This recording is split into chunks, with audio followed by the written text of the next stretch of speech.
நண்பர்களே, இந்த வீடியோவில் நாம் Indian polity syllabus wise topics ஒவ்வொரு லெசனாக பார்த்துட்டு வந்துட்ருக்கோம்.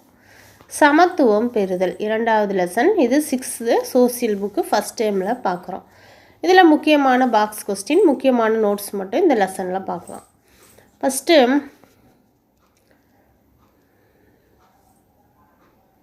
முன்முடிவு. பாரபட்சம் என்பது மற்றவர்களை பற்றி எதிர்மறையான அல்லது தாழ்வான முறையில் கருதுவது ஆகும். அவர்களை பற்றி அறிந்து கொள்ளாமலேயே தவறான முன்முடிவு எடுப்பதாகும். மக்கள் தவறான நம்பிக்கைகளையும் கருத்துக்களையும் கொண்டிருக்கும் போது தான் பாரபட்சம் ஏற்படுகிறதுன்னு சொல்கிறாங்க. முன்முடிவு, அதாவது முன்கூட்டல் முடிவு தான் பாரபட்சத்தை ஏற்படுதுன்னு சொல்கிறாங்க. முன்முடிவு எடுப்பதனால பாரபட்சம் என்ற வார்த்தை முன்முடிவினை குறிக்கிறது. பாரபட்சம் என்ற வார்த்தை எதை குறிக்கிறதுனா முன்முடிவினை குறிக்கிறது. முன்முடிவினை குறிக்கிறது. முன்முடிவு என்பது மனிதர்களின், அதாவது மக்களின் மத நம்பிக்கைகள், அவர்கள் வாழ்கின்ற பகுதிகள், நிறம், மொழி மற்றும் உடை போன்ற பலவற்றை அடிப்படையாக கொண்டுள்ளது. முன்முடிவு என்பது, முன்முடிவுன்னா பாரபட்சம். பாரபட்சமானது பல பாலின ரீதியாகவும், இன ரீதியாகவும், வர்க்க ரீதியாகவும், மாற்றுத்திறனாளிகள் மீதும் மற்றும் பின்வற்றிலும் காணப்படுது.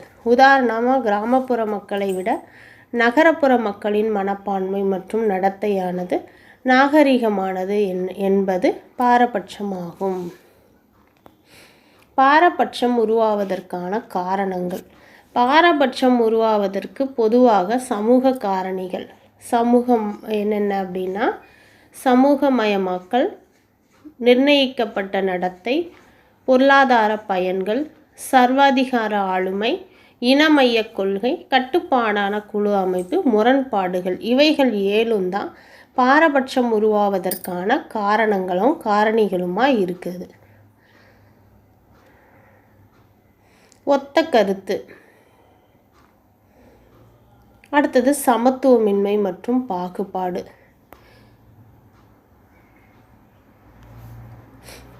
அடுத்தது இனவெறிக்கு. உங்களுக்கு தெரியுமா இனவெறிக்கு முடிவு? தென்னாப்பிரிக்காவின் முன்னாள் அதிபரான நெல்சன் மண்டேலா அவர்கள் 27 ஆண்டுகள் சிறை வாழ்க்கைக்கு பின் 1990ஆம் ஆண்டு விடுதலையானார். இவர் தென்னாப்பிரிக்காவிலிருந்து இனவெறிக்கு முடிவு கட்டினார். தென்னாப்பிரிக்காவில் இருந்த இனவெறிக்கு முடிவு கட்டினவர் தான் நெல்சன் மண்டேலா. 27 ஆண்டுகள் சிறையில் இருந்தாங்க. 1990ஆம் ஆண்டு தான் விடுதலையானாங்க. தென்னாப்பிரிக்காவில் உலக அளவில் அமைதி நிலவவும் மனித உரிமைகளுக்காக போராட்டத்தில் முன்னோடியாகவும் திகழ்ந்தவர் நெல்சன் மண்டேலா அவர்கள். என்ன அப்படின்னா, அடுத்து தோற்றமுடைய மக்களிடையே கருப்பு நிற தோற்றமுடைய மக்களை வேறுபடுத்துவதும், தாழ்ந்த வகுப்பினரை காட்டி உயர்ந்த வகுப்பினரை அதிக முக்கியத்துவம் அளிப்பதும், சிறுமியர்களை காட்டிலும் சிறுவர்களை திறமை வாய்ந்தவர்களாக இருப்பார்கள் போன்ற கருத்துகள் சமத்துவமின்மை என கூறலாம். எந்த ஒரு குடிமகனுக்கும் எதிராக மதம், இனம், சாதி, பாலினம், பிறப்பிடம் என்ற அடிப்படையில் பாகுபாடு காட்டக்கூடாது என்று இந்திய அரசியலமைப்பு சட்டம் பிரிவு 15(1) அறிவுறுத்துகிறது. எந்த ஒரு குடிமகனுக்கும் எதிராக மதம், இனம், சாதி, பாலினம், பிறப்பிடம் போன்ற அடிப்படையில் பாகுபாடு காட்டக்கூடாதுன்னு இந்திய அரசியலமைப்பு சட்டம் ஆர்டிகல் பிரிவு எது சொல்லுதுன்னா 15(1) அறிவுறுத்துகிறது. அடுத்தது சாதி பாகுபாடு. சாதி இந்தியாவில் சமத்துவமின்மை மற்றும் பாகுபாட்டிற்கு மிக முக்கிய காரணமாக சாதி முறையும் இருக்குதுன்னு சொல்கிறாங்க. அதாவது ஆரம்ப காலங்களில் சமுதாயம் என்பது தொழில் அடிப்படையில் பல்வேறு குழுக்களாக பிரிக்கப்பட்டிருந்தாலே வர்ணாசிரம முறை என அறியப்பட்டது. இந்தியாவில் சாதி ஒடுக்குமுறைக்கு எதிராக பலரும் போராடி வந்தாங்க. இவர்களுக்கு முன்னோடியாக திகழ்ந்தவர் டாக்டர் B.R. அம்பேத்கர் அவர்கள். இந்த அட்டவணையில் அவரை பற்றி பார்க்கலாம். டாக்டர் பீம்ராவ் ராம்ஜி அம்பேத்கர். இவர் பாபா சாஹேப் என பிரபலமாக அழைக்கப்படுகிறார். Doctor B.R. அம்பேத்கர் அவர்கள். இவர் இந்திய சட்ட நிபுணராகவும் பொருளாதார நிபுணராகவும் அரசியல்வாதியாகவும் சமூக சீர்திருத்தவாதியாகவும் திகழ்ந்தார். இவர் 1915 MLA பட்டத்தை பெற்றார். பின்னர் 1927 கொலம்பியா பல்கலைக்கழகத்தில் PhD பட்டத்தை பெற்றார்.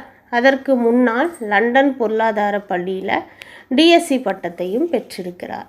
இவர் அரசியலமைப்பு நிர்ணய சபையின் வரைவு குழுவின் தலைவராக இருந்தார். எனவே இவர் இந்திய அரசியலமைப்பின் தந்தையாக கருதப்படுகிறார் B.R. அம்பேத்கர் அவர்கள். இவர் இந்தியாவின் முதல் சட்ட அமைச்சராகவும் பணியாற்றியிருக்கார். இவரது மறைவுக்கு பின்னர் 1990ஆம் ஆண்டு பாரத ரத்னா விருதும் அம்பேத்கருக்கு வழங்கப்பட்டது. 1990ஆம் ஆண்டு. அடுத்தது பாலின பாகுபாடு, மத பாகுபாடு, சமூக பொருளாதார சமத்துவமின்மையெல்லாம் இருக்குதுன்னு சொல்கிறாங்க. அடுத்தது எழுத்தறிவு விகிதம். 2011ஆம் ஆண்டு கணக்கெடுப்பின்படி எழுத்தறிவு விகிதம் அதிகம் மாவட்டத்தின் பெயர் விகிதம், குறைவு மாவட்டத்தின் பெயர் விகிதம் இந்த அட்டவணையில் பார்க்கலாம். கன்னியாகுமரியில் 91.75% எழுத்தறிவு விகிதம் அதிகம் பெற்றோர். அடுத்தது இரண்டாவது சென்னை 90.18%, தூத்துக்குடி 86.16%, நீலகிரி 85.20%. எழுத்தறிவு விகிதம் குறைவாக உள்ள மாவட்டத்தின் பெயர் ஃபஸ்ட்டு தருமபுரி 68.54% தான். இரண்டாவது அரியலூர் 71.34%, கிருஷ்ணகிரி 71.46%, விழுப்புரம் 71.88%. குறைவான எழுத்தறிவு விகித மாவட்டங்களாக இந்த 4 மாவட்டங்களும் இருக்குது. அடுத்து பாலின விகிதம். 2011ஆம் ஆண்டு கணக்கெடுப்பின்படி தலா 1000 ஆண்களுக்கு நிகரான பெண்களின் எண்ணிக்கை. அதிகம் உள்ளவங்க பாலின விகிதம், குறைவாக உள்ளவங்க பாலின விகிதம். நீலகிரியில் பாலின விகிதம் அதிகமாக இருக்குது. 1041 பெண்கள் இருக்காங்க ஆண்களுக்கு, 1000 ஆண்களுக்கு. தஞ்சாவூரில் 1031, நாகப்பட்டினத்தில் 1025, தூத்துக்குடியில் 1024 பெண்கள் இருக்காங்க. குறைவாக பாலின விகிதம் குறைவாக, அதாவது ஆண்களுக்கு நிகரான பெண்களின் எண்ணிக்கை தான் இது. தருமபுரியில் குறைவாக இருக்காங்க, 946 பெண்கள் தான் இருக்காங்க. சேலமில் 954, கிருஷ்ணகிரியில் 956, ராமநாதபுரத்தில் 977 பெண்கள் தான் இருக்காங்க. இந்த 4 மாவட்டங்களும் பாலின விகிதம் குறைவாக இருக்கிறவங்க, அதாவது 1000 ஆண்களுக்கு நிகரான பெண்களின் எண்ணிக்கையில் குறைவான மாவட்டங்கள் இந்த 4ம். அதிகமாக இருக்கிறது நீலகிரி, தஞ்சாவூர், நாகப்பட்டினம், தூத்துக்குடி. சமத்துவம் மற்றும் பாகுபாட்டினை தீர்வதற்கான தீர்வுகள். இந்திய அரசியலமைப்பு மற்றும் சமத்துவம் கொடுத்துருக்காங்க. இதில் சாதனையாளர்கள் பார்க்கலாம். டாக்டர் APJ அப்துல் கலாம் அவர்கள் 1931 2015 வரைக்கும் இவருடைய காலம்.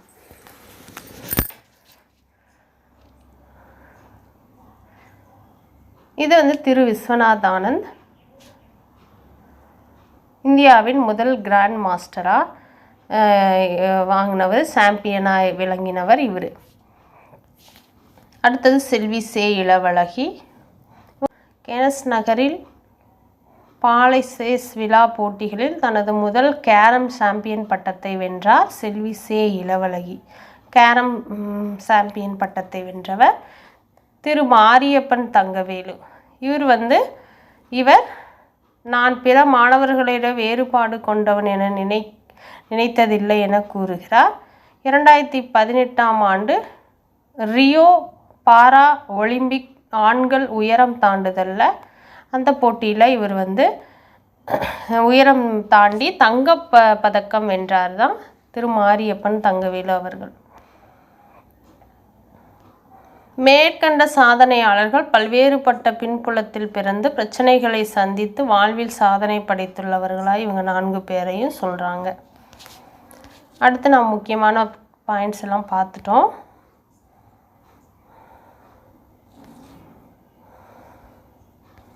மீள்பார்வை முன்பதிவு என்பது முன் முடிவு என்பது பாரபட்சம் என்பது பொருள்படுது.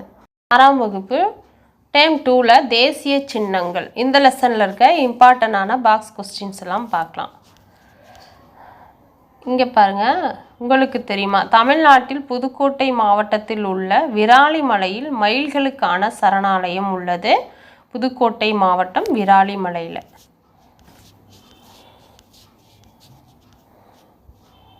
இயற்கை தேசிய சின்னங்கள்.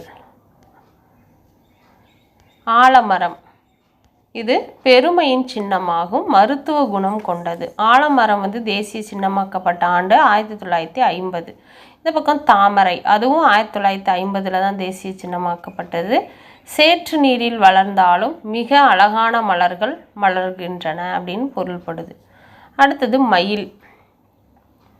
மயில் 1963 தேசிய சின்னமாக அறிவிக்கப்பட்டது. இந்தியாவை தாயகமாக கொண்டது தோகையை கொண்ட பறவை மயில். புலி 1973. புலி 1973. பூனை இனத்தின் மிகப்பெரியது. உலகின் மொத்த புலிகள் எண்ணிக்கையில் இந்தியா 70% கொண்டுள்ளது. அடுத்தது யானை. 2010 தேசிய சின்னமாக அறிவிக்கப்பட்டது. ஆசியாவை தாயகமாக கொண்டது தான் வாழும் காட்டு பிரதேசங்களை பாதுகாப்பதில் முக்கிய பங்கு வகிக்கிறது.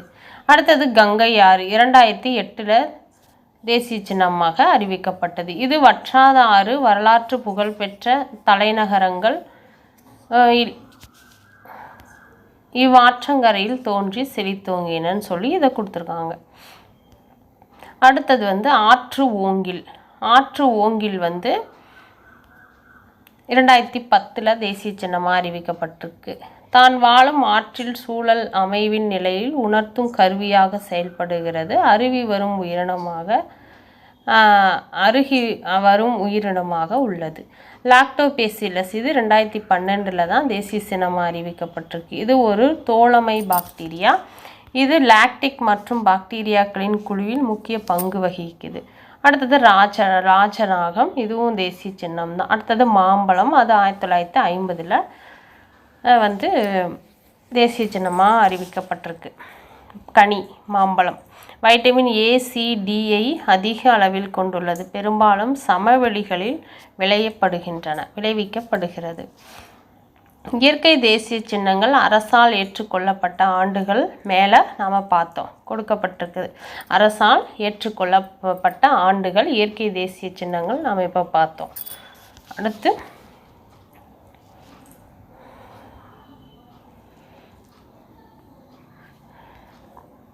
பிற தேசிய சின்னங்கள் பார்க்கலாம். தேசிய கொடி ஃபஸ்ட்டு பார்க்கலாம். மூவர்ண கொடி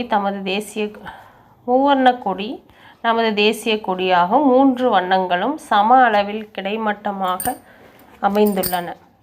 மேற்பகுதியில் உள்ள காவி நிறம் தைரியத்தையும் தியாகத்தையும் குறிக்கிறது. கீழ்ப்பகுதியில் உள்ள பச்சை நிறம் செழுமையையும் வளத்தையும் குறிக்கிறது. இடையில் உள்ள வெள்ளை நிறம் நேர்மை, அமைதி மற்றும் தூய்மையை குறிக்கிறது. நடுவில் உள்ள நீல நிறத்தில் அமைந்துள்ள அசோக சக்கரம் அறவழியையும் அமைதியையும் வலியுறுத்துகிறதா இருக்குன்னு சொல்கிறாங்க. அடுத்தது தமிழகத்தின் மாநில இயற்கை சின்னங்கள். மாநில விலங்கு தமிழகத்துக்கு வரையாடு, மாநில பறவை மரகதப்புறா, மாநில மலர் செங்காந்தல் மலர், அப்புறம் மாநில மரம் தமிழகத்துக்கு பனை மரம். உங்களுக்கு தெரியுமா இந்திய தேசிய கொடியை ஆந்திராவை சேர்ந்த பிங்காலி வெங்கையா என்பவர் தான் வடிவமைத்தார். விடுதலை இந்தியாவின் முதல் தேசிய கொடி தமிழ்நாட்டில் உள்ள குடியாத்தத்தில், அதாவது வேலூர் மாவட்டத்தில் தான் ஃபஸ்ட்டு நெய்யப்பட்டது. இக்கொடியை பண்டித ஜவஹர்லால் நேரு அவர்கள் 15/8/1947 செங்கோட்டையில் ஏற்றினார். இக்கொடி தற்போது சென்னையில் உள்ள புனித ஜார்ஜ் கோட்டை அருங்காட்சியகத்தில் பொதுமக்கள் பார்வைக்காக வைக்கப்பட்டுள்ளது. விகிதத்தில் அமைந்துள்ளது. அந்த கொடியில் இருக்க அந்த நடுவில் உள்ள அசோக சக்கரம் 24 ஆரங்களை கொண்டுள்ளதாக இருக்குது. அசோக சக்கரத்தில் எத்தனை ஆரங்கள் இருக்குன்னா 24. கொடி காத்த குமரனை பற்றி கொடுத்துருக்காங்க. அதாவது இவர் 1932 காந்தியடிகளை கைது செய்வதை கண்டித்து நாடெங்கிலும் போராட்டங்கள் நடைபெற்றுச்சு. இவர் திருப்பூர் குமரன், ஈரோடு மாவட்டத்தில் உள்ள சென்னிமலையில் பிறந்தவர். இள வயதிலிருந்தே இந்திய விடுதலை போராட்டத்தில் கலந்து கொண்டவர். 1932 காந்தியடிகள் கைது செய்வதை கண்டித்து நாடெங்கிலும் போராட்டங்கள் நடத்தினாங்க. காந்தியை விடுதலை செய்யக்கோரி நடந்த போராட்டத்தில் திருப்பூர் குமரன் கலந்து கொண்டார். காவல்துறையினரின் கடுமையான தாக்குதலுக்கு உட்பட்டு உயிர் துறந்தார். போராட்ட களத்தில் உயிர் நீத்த போது மூவர்ண கொடியை கீழே விடவில்லை. இதனால் திருப்பூர் குமரன் கொடிகாத்த குமரன் என அழைக்கப்படுகிறார். அவரது தியாகத்தை நினைவு கூறும் வகையில் அவரது நூற்றாண்டில் இந்திய அரசு அஞ்சல் தலையும் வெளியிட்டு சிறப்பித்தது. அடுத்த தேசிய லட்சினை. சாரநாத் அசோக தூணில் உச்சியில் அமைந்திருக்கும் நான்முக சிங்கம் இந்தியாவின் தேசிய லட்சணையாக ஜனவரி 26, 1950 ஏற்றுக்கொள்ளப்பட்டது. தேசிய லட்சினை ஏற்றுக்கொள்ளப்பட்ட ஆண்டு ஜனவரி 26, 1960 ஏற்றுக்கொள்ளப்பட்டது. சாரநாத் அசோக தூணில் உச்சியில் அமைந்திருக்கும் நான்முக சிங்கம் தான் இந்தியாவின் தேசிய லட்சினை. ஏற்றுக்கொள்ளப்பட்ட ஆண்டு ஜனவரி 26, 1950. அதன் அடிப்படையில் சத்தியமேவ ஜெயதே என பொறிக்கப்பட்டிருக்கு. அதன் அடிப்பகுதியில் வாய்மையே வெல்லும் என்பது தான் இதன் பொருளாகும். தேசிய லட்சினை மேல் பகுதி அடிப்பகுதி என 2 பகுதிகளை கொண்டது. மேல் பகுதியில் 4 சிங்க உருவங்கள் ஒன்றோடொன்று பின்பக்கமாக பொருந்தியிருக்குமாறு வட்ட வடிவமான பீடத்தில் அமைக்கப்பட்டிருக்கு. நமது லட்சணையில் 3 சிங்க உருவங்கள் மட்டுமே காண இயலுது. அடிப்பகுதியில் யானை, குதிரை, காளை, சிங்கம் ஆகிய உருவங்கள் அமைந்துள்ளன.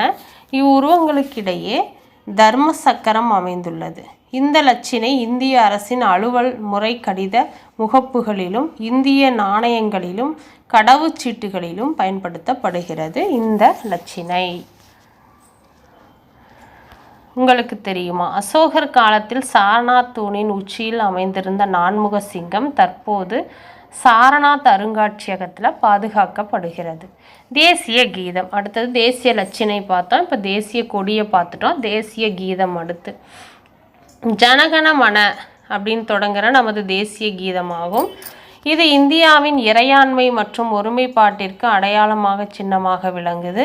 இப்பாடல் ரவீந்திரநாத் தாகூர் வங்காள மொழியில் எழுதப்பட்டது.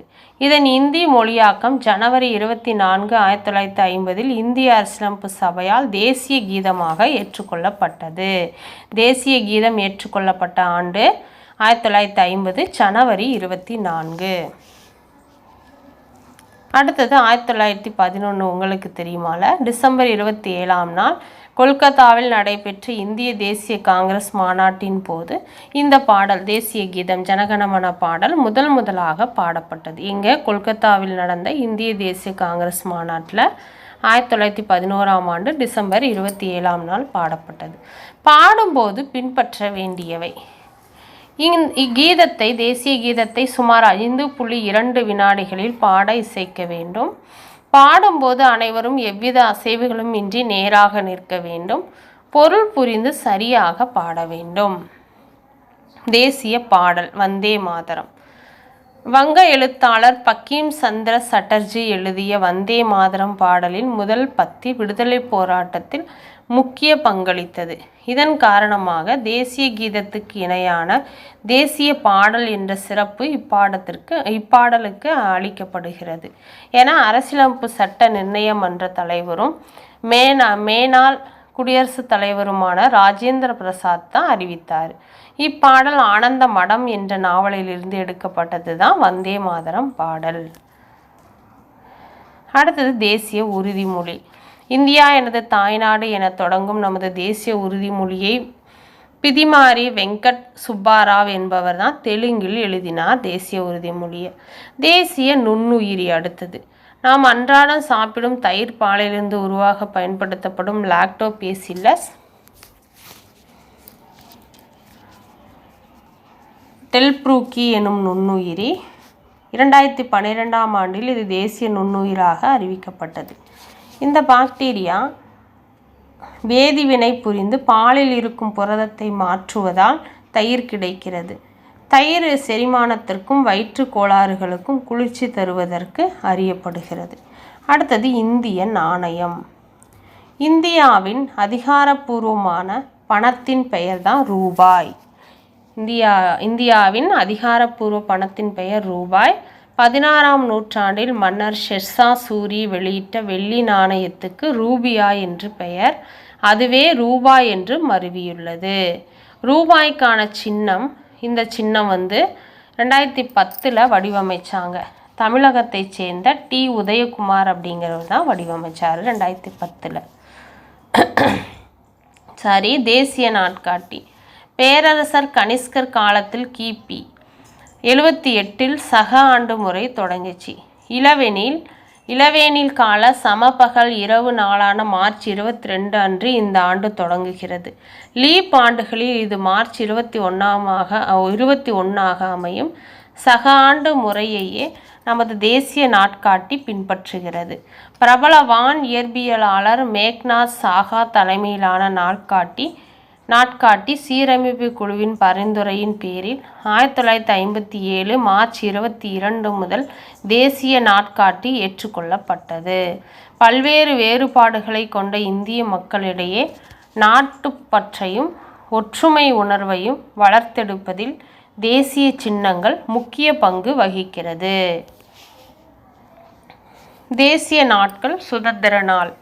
ஒவ்வொரு ஆண்டும் ஆகஸ்ட் 15ஆம் தேதி இந்திய சுதந்திர நாள்.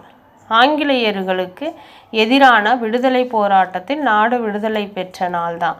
உலகின் மிகப்பெரிய ஜனநாயக நாடு உதித்த நாளாகவும் இந்த நாள் கருதப்படுகிறது. நாடு விடுதலை பெற்ற நாளன்று மகாகவி பாரதியாரின் ஆடுவோமே பள்ளு பாடுவோமே ஆனந்த சுதந்திரம் அடைந்து விட்டோம் என்று ஆடுவோமே என்ற பாடலை அகில இந்திய வானொலியில் பாடிய பெருமையை பெற்றவர் மறைந்த கர்நாடக இசை பாடகி டி.கே. பட்டம்மாள் அவர்கள் தான் இந்த பாட்டை பாடினாங்க. சுதந்திர நாள் இன்றைக்கும் நாடெங்கும் கோலாகலமாக அனைத்து தரப்பினராலும் கொண்டாடப்பட்டு வருகிறது. அன்றைக்கு நாட்டின் பிரதமர் டெல்லி செங்கோட்டையில் கொடியேற்றுவது முக்கிய நிகழ்வாகவும் இருந்துச்சு. அடுத்தது குடியரசு நாள். 1950 ஜனவரி 26ஆம் தேதி இந்திய குடியரசு நாடாக அறிவிக்கப்பட்டது. அதை கொண்டாடும் வகையில் ஒவ்வொரு ஆண்டும் குடியரசு நாள் கொண்டாடப்படுகிறது. இந்திய அரசியல் சாசனம் நடைமுறைக்கு வந்த நாளே குடியரசு நாள் 1947. அதாவது இந்திய அரசியல் சாசனம் நடைமுறைக்கு வந்த நாள் தான் குடியரசு நாள் ஆகும். 1947 நாடு விடுதலை பெற்றுவிட்டாலும் அதற்கு பிறகும் பிரிட்டன் அரசிலே இந்தியாவின் கௌரவ தலைவராக இருந்து வந்தார்.